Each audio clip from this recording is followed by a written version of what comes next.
Health equality is one of the most pressing public policy challenges facing us here in Scotland, and it casts a long shadow over our society. Someone born in one of the most deprived areas of the country will live on average 24 years less in good health than a person born in the least deprived areas. And that's why the independent charity, the Health Foundation, launched a review into health equality, calling on 4 respected organisations to look into every aspect of this policy challenge.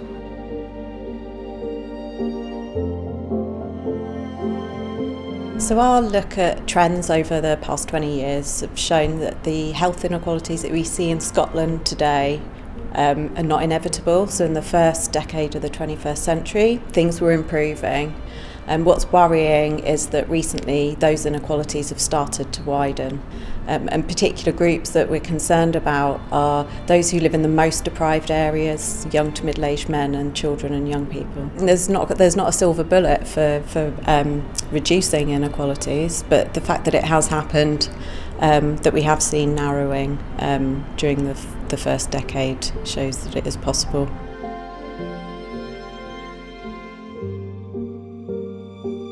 From 1999, when the Scottish Parliament was established, until the financial crisis, we saw really robust growth in Scotland in earnings and incomes and living standards, some increase in inequality in those things on what was already a relatively high level of inequality.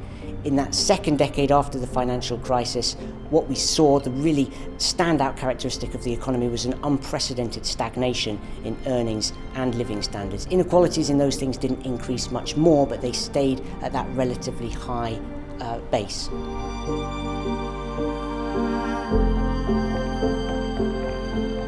So we spoke to people from across Scotland, from all walks of life. We found that when we first engaged with them, their view of health inequalities was very much that it's a matter of their own personal choices. So what you eat, your diet, how much you drink, how much you exercise and so forth.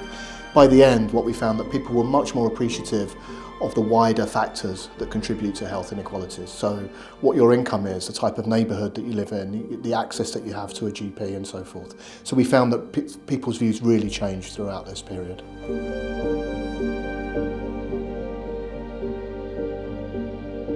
Chris Cregan is chair of the expert advisory group which oversaw the review. So this is the most comprehensive review of health and health inequalities in Scotland since devolution. So what we've sought to do in the aftermath of the pandemic is capture the public health story of Scotland and how Scotland has fared in relation to health and health inequalities throughout the last 2 decades. There's no magic wand here. The issues are really complicated and complex.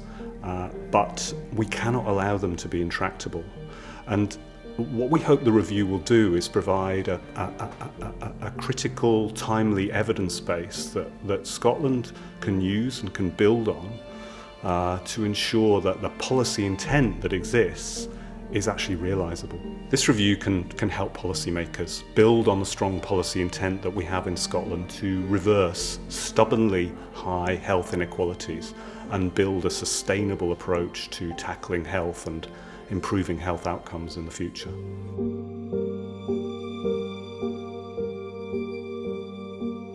We spoke to more than 50 leaders of public services, charities and statutory bodies across Scotland.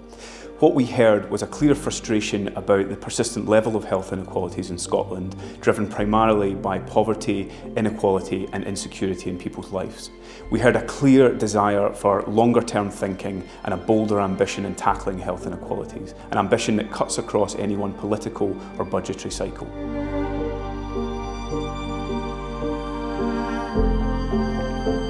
There seems to be a real gap between the policy intent and ultimately the experience that people have on the ground. So there's an implementation gap in making greater progress in health inequalities. Our review has shown the scale of health inequalities in Scotland and also the lack of progress that's been made in tackling them.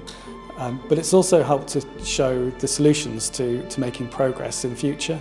And that's going to require action across a whole range of society, from different layers of government, business, the third sector, and also making sure the public are engaged in that process. I think it's the scale of the problem we're seeing with the scale of health inequalities that already exist means that really action just needs to be taken, and people need to get beyond these barriers that exist and make sure there's a greater progress in tackling health inequalities in future.